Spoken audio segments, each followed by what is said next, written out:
Les électeurs ont la parole. Vous pouvez réagir comme tous les soirs avec le mot dièse, le hashtag Sens Public, nous alerter sur un thème de campagne ce soir, le long combat des harkis pour la réparation des préjudices subis après la guerre d'Algérie. Le Sénat examine un projet de loi en ce sens. Portrait croisé dans la ville de Rouen tout de suite avec Samia Dechir.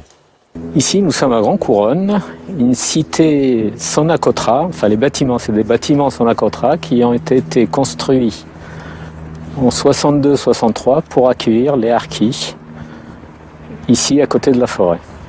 Mohamed Hadouche habite à quelques kilomètres de ces bâtiments, en banlieue de Rouen, mais n'a jamais vécu ici. Lui est passé par les camps. C'est un fils de harki, un terme qui désigne ceux qui ont collaboré avec l'armée française pendant la guerre d'Algérie. Son père, militaire de carrière, était l'un d'eux. Il y a laissé sa vie, tué par le Front de Libération Nationale. À la fin de la guerre, sa famille, menacée, est rapatriée en France et envoyée au camp de Rivesaltes, dans les Pyrénées-Orientales. Nous sommes arrivés au mois de novembre, c'était le début de l'hiver, il faisait très froid. Et nous avons été accueillis dans des tentes militaires, là, les grandes tentes militaires, sans confort, pas de chauffage. C'est les militaires qui nous ont fait classe. Nous avons été scolarisés entre nous. J'ai perdu 2 ans sans apprendre le français et sans avancer dans ma scolarité. La famille de Mohamed Hadouche va rester 2 ans à Rivesaltes, puis 2 autres années dans un hameau de forestage. Comme lui, près de 45 000 personnes sont passées par les camps de harkis. Un projet de loi examiné au Parlement prévoit pour eux une indemnisation avec un barème de 2 000 € minimum et 1 000 € supplémentaires pour chaque année passée dans un camp. 4 ou 5 000 € pour 4 ans de privation de liberté, 4 ans de gâchis scolaire, 4 ans qui ne me permettront jamais de lutter à armes égales avec les autres enfants de la France qui, eux, sont allés normalement à l'école, n'auraient pas rien. C'est pas ça, là. Une réparation, ce n'est pas ça. Mais surtout, cette indemnisation est réservée à ceux qui sont passés par les camps. Bonjour mon ami, comment tu vas ? Elle exclut donc du dispositif tous ceux que la France n'a pas rapatriés et sont venus par leurs propres moyens, comme Bachir Rezigat. Oui. Ça, c'est le billet d'avion que tu as utilisé pour venir. Oui. Et c'est le 18 septembre 1962. Oui. Tu l'as gardé le billet depuis ? Oui. Tu l'as pas jeté ? Ah non. Enrôlé en 1959, Bachir Rezigat était un supplétif de l'armée française. Emprisonné par le FLN à la Libération, il voit son beau-frère mourir sous ses yeux, tué par le FLN. Après plusieurs mois d'emprisonnement, il s'échappe et gagne la France clandestinement. À son arrivée, la désillusion est totale. On arrive en France, nous on croyait on sera mieux. Eh bien on est resté à la misère pire. Moi, quand j'arrivais, j'ai regretté. J'ai regretté parce que je couche d'or. Les années 62, croyez-moi le froid qu'il y a. J'ai appris des maladies, la peur. Aujourd'hui exclu du dispositif d'indemnisation parce qu'il n'est pas passé par les camps, Bachir Rezigat se sent trahi une deuxième fois par la France. C'est pas normal parce que moi, par rapport, les gens qui sont passés par le cas, ils sont en sécurité. Et donc on a venu avec notre propre moyen et il y avait beaucoup de misère.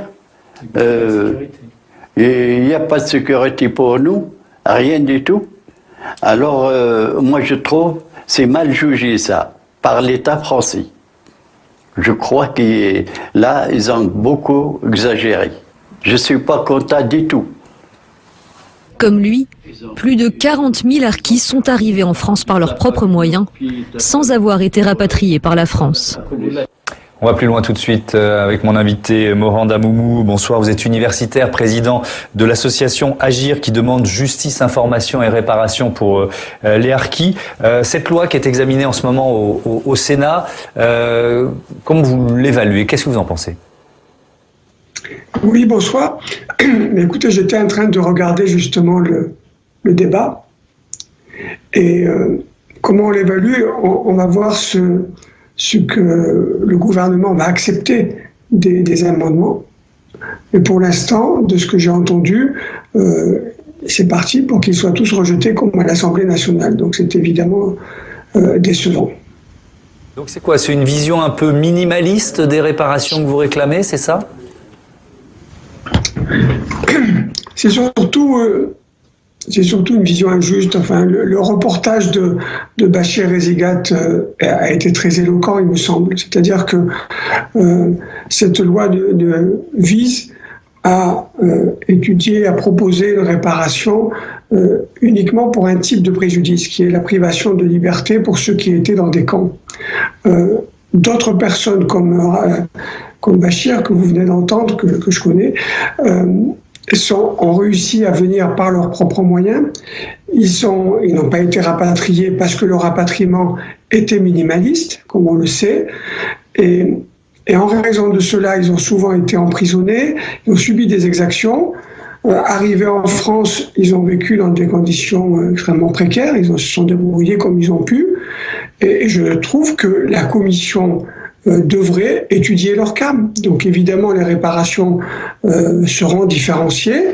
Il faudra évaluer ces préjudices, mais on ne peut pas exclure d'emblée, parce que sinon on divise, on ne peut pas d'emblée écarter la moitié de la population. Donc c'est une commission qui est formée de qui d'ailleurs? Ce sont des experts indépendants. Qui va décider?